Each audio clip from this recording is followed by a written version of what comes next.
and welcome to another episode of Preparing for the Unexpected. I'm your host, Alex Fullick, and as always, we like to talk about things related to business continuity, resilience, crisis management, disaster management, obviously with the pandemic, COVID-19, and anything that's relatable to that entire spectrum and industry.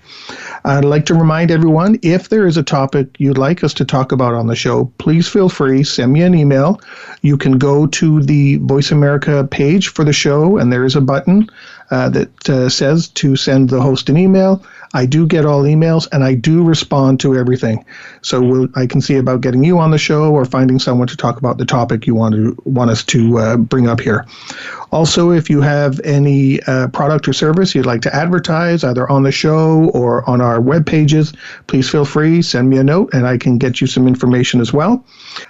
If you're a long-term listener, you know I've said this 100 times, more than 100 times. I love to read, and I read everything. And in the spring edition of the Disaster Recovery Journal, I came across an article I thought, that's perfect for the show. I really want to talk about that topic, especially considering maybe the implications with regards to COVID-19. And the article was called The Evolution of Vendor Management. And I'd like to welcome to the show expert Vicky McKim. Vicky, welcome to the show. Thank you so much. I really enjoyed your article, and as I say, as soon as I read it, I knew, I got to see if I can find her and get her on the show. Thank you, Alec. That's very kind of you. Could you take a moment and tell us a little bit about yourself, what you do, and how you got into the industry? Okay. And actually, I think in the article, if I recall correctly, you had an interesting story how you did get into the industry. It is kind of a fun story. So I have been doing business continuity and disaster recovery for over 30 years. I hate to admit it, but I have.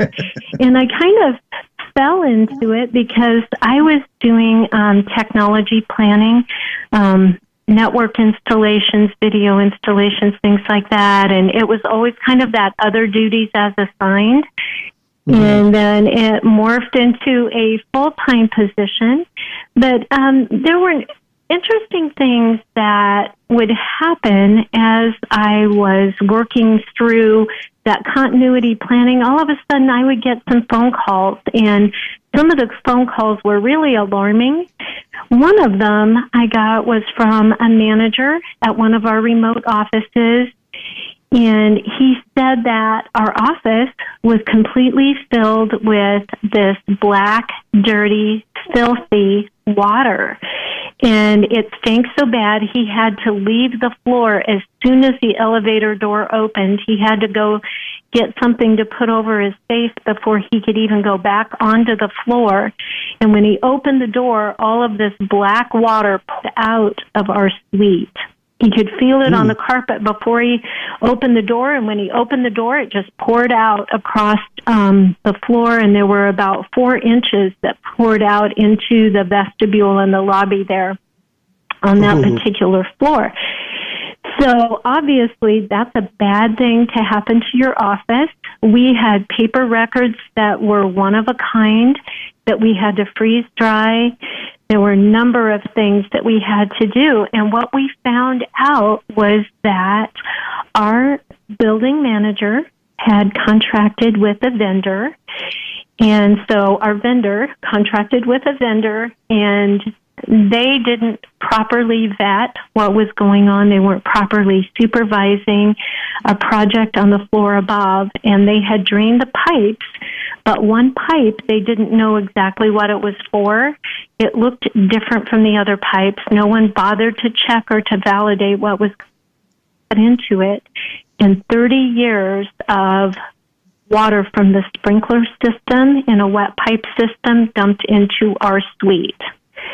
And it caused a significant disruption to our operations there. And we, thankfully, we were back up in just 24 hours, but it was a disruption of those normal things that we had, and we had to freeze dry our documents. And even after that, people still had to use gloves because the documents stank so bad and nobody wanted to touch them because they were just really, the consistency of the paper was not the same and it still smelled pretty terrible.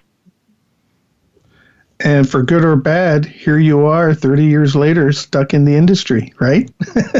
Yes, I am. It all started just make me a business continuity plan, and then here you get to full-time risk management.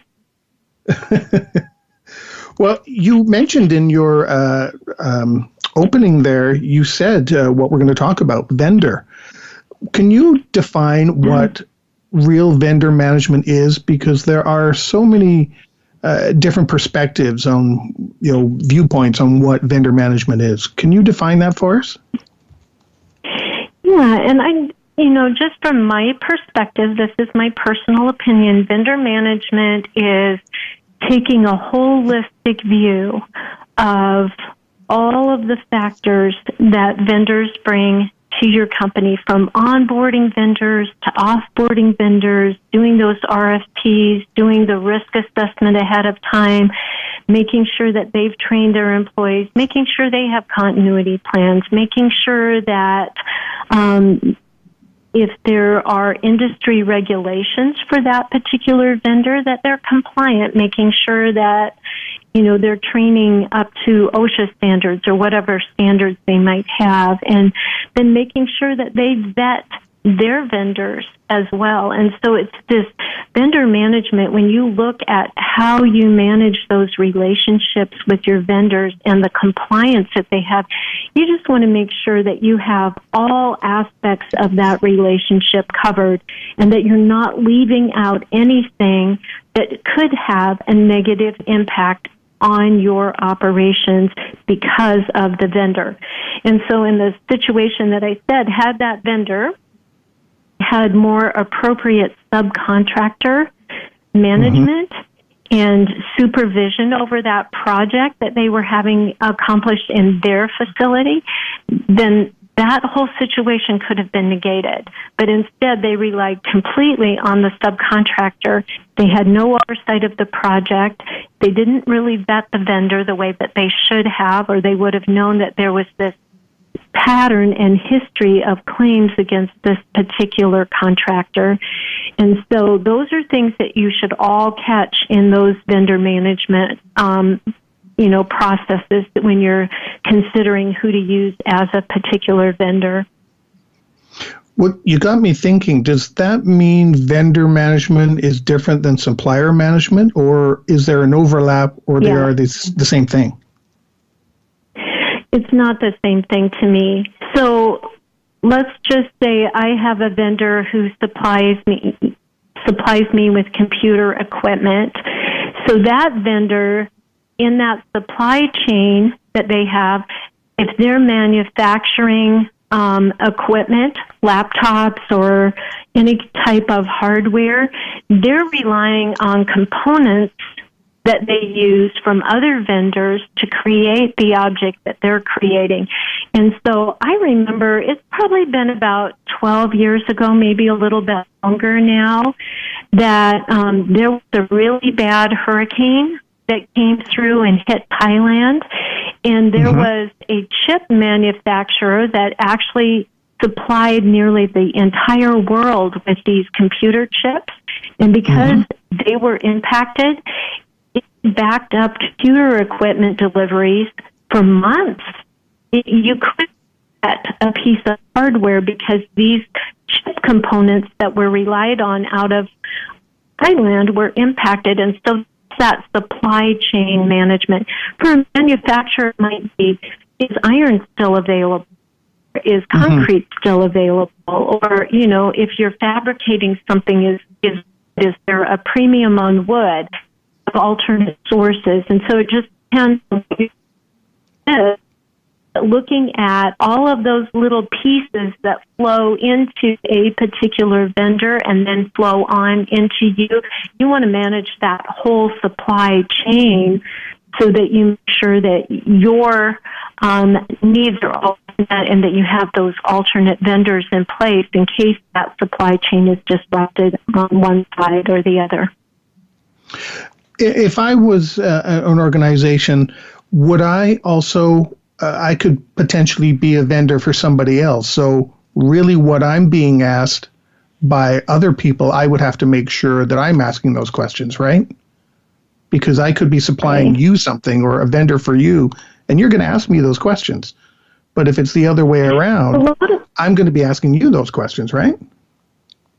Exactly. And one of the things that regulation has done for us is, you know, even things like and SOX and some of these other regulations, you have vendor management, you know, and how do you secure and control? Like if your vendors are coming on your premise, then how are you managing that vendor while they're on your premise? If you have confidential information, how are you securing that? And so those are all the kind of things that can play into vendor management.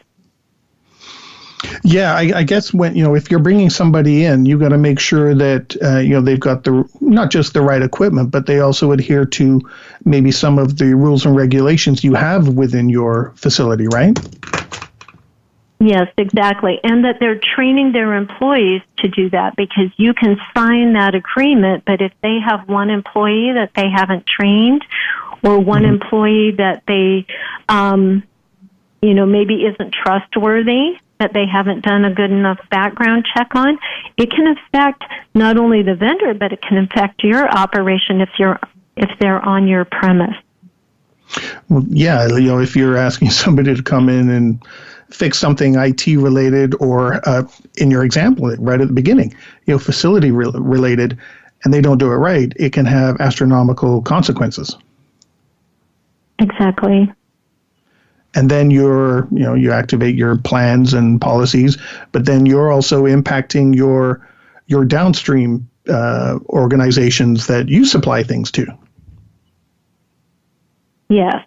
And one of the things, you know, the aspects that you're talking about there is that if your vendor disrupts you and that disrupts your service to your clients, then whose insurance covers that? And so that's another whole aspect of vendor management. What's in their policy, what's in your policy, and what's in your client's policies as well. And so all of that becomes part of that vendor management, but it's really broader than that. So it's really risk management in total, and it's just wrapping that vendor into that total risk management process. Is it a long process to kind of go through this checklist, or is it something that you just, you know, make sure is in a contract, or you just ask questions? Like, you know, I guess what I'm getting at, is it a really large process to go through this, you know, to choose the right vendor, or is it, you know, rather easy? You know, how do you go about doing that? I don't think it's, yeah, if you're going to take on vendor management, there's several ways. I've seen people do all different things. You know, some of them, they just interview the vendor. Others almost do an audit and ask the vendor to provide documentation. And so there's a list of maybe 100 questions, let's just say. Other people have like 500 questions that you have to answer if you're going to be their vendor.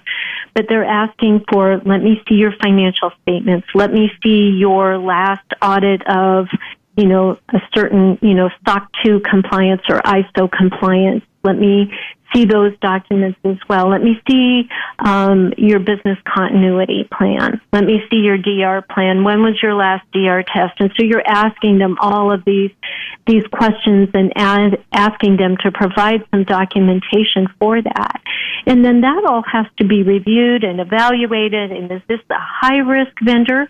So the analysis that goes into that, you know, if I have somebody coming in and supplying Pepsi or Coke to my employees, that's a lot different risk if I can't have that than if it's a computer chip or maybe a piece of equipment like a copier or something like that I absolutely rely on a day-to-day basis.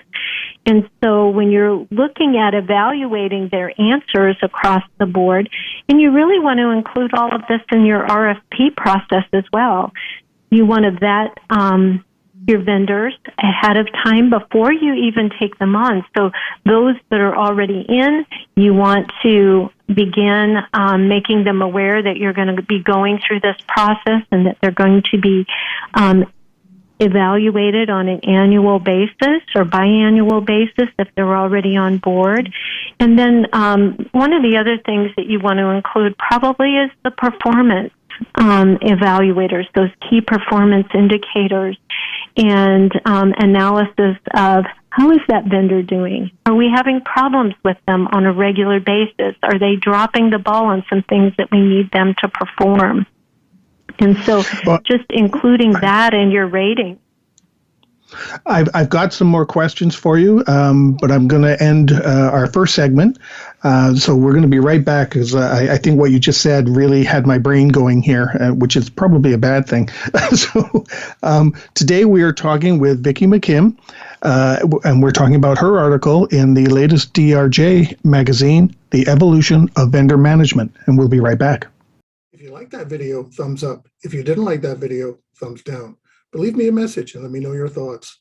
Of course, don't forget to subscribe. And in the meantime, stay prepared, everybody.